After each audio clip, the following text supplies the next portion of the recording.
2026 সাল বাংলাদেশের ইতিহাসে এক নতুন অধ্যায় শুরু হওয়ার কথা ছিল। রাজপথে ছাড়া রক্তের দাগ এখনো শুকায়নি, অথচ ক্ষমতার মসনদে বসতে শুরু হয়ে গেছে পুরনো সেই নোংরা খেলা।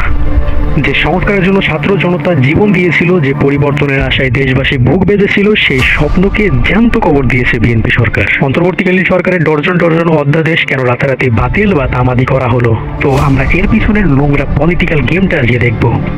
সবচেয়ে বড় আঘাতটা কোথায় লেগেছে জানেন? বিচার বিভাগে। সুপ্রিম কোর্ট সচিবালয় অধ্যাদেশ, যা বিচার বিভাগকে রাজনৈতিক প্রভাব থেকে মুক্ত করতে পারত, তাকে গলা টিপে হত্যা করেছে এই বিএনপি সরকার।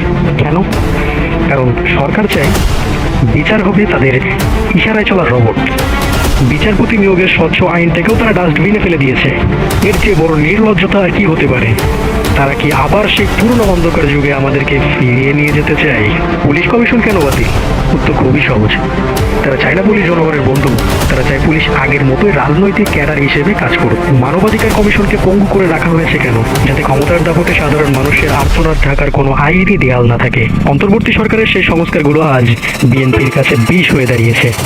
বিএনপি বলছে তারা সংবিধান রক্ষা করছে, হাস্যকর। আসলে তারা যা করছে তা হলো একনায়কতন্ত্রের ডিজিটাল সংস্করণ। আচ্ছা, এসব করে বিএনপির লাভটা কি?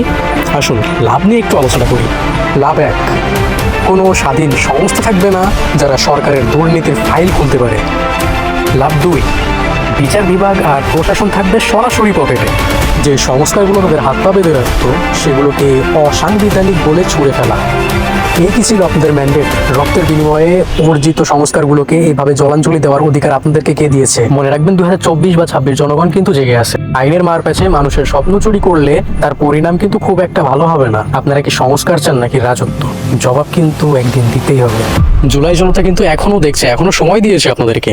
রাজপথে যেদিনকে নামবে, হাসিনা তো পালাইছিল, আপনারা পালানোর রাস্তা হবেন কিনা এটাও জানি। যাই হোক, বর্তমানে আপনারা ক্ষমতায় আসেন, আপনাদেরকে নিয়ে কিছু বললে তো তো সময়ের অভাবে এই বিষয়ের উপরে বিশ্লেষণ করে আমি কিছু বলতে পারলাম না। আর 15 তারিখে এই বিষয়ে বিশ্লেষণ করে একটি ভিডিও আপলোড দিব, সবাই দেখবেন। আর চ্যানেলটা প্লিজ সাবস্ক্রাইব করে রাখুন। আর ওই ভিডিওটা দেখলে আপনারা বুঝতে পারবেন যে আমরা যে স্বপ্নটা দেখেছিলাম আর তারা যেটা আমাদেরকে দেখাবে সেটা কতটুকু ভিন্ন। সে আগের স্থানে আমাদেরকে ফিরিয়ে নিয়ে যাবে নাকি একটি নতুন বাংলাদেশ আমাদেরকে উপহার দেবে। তো আজকের ভিডিও এই পর্যন্তই। সত্যের সন্ধানে টাইমস অফ পিপল, আমার স্বার্থে, আপনার স্বার্থে, জনগণের কল্যাণে।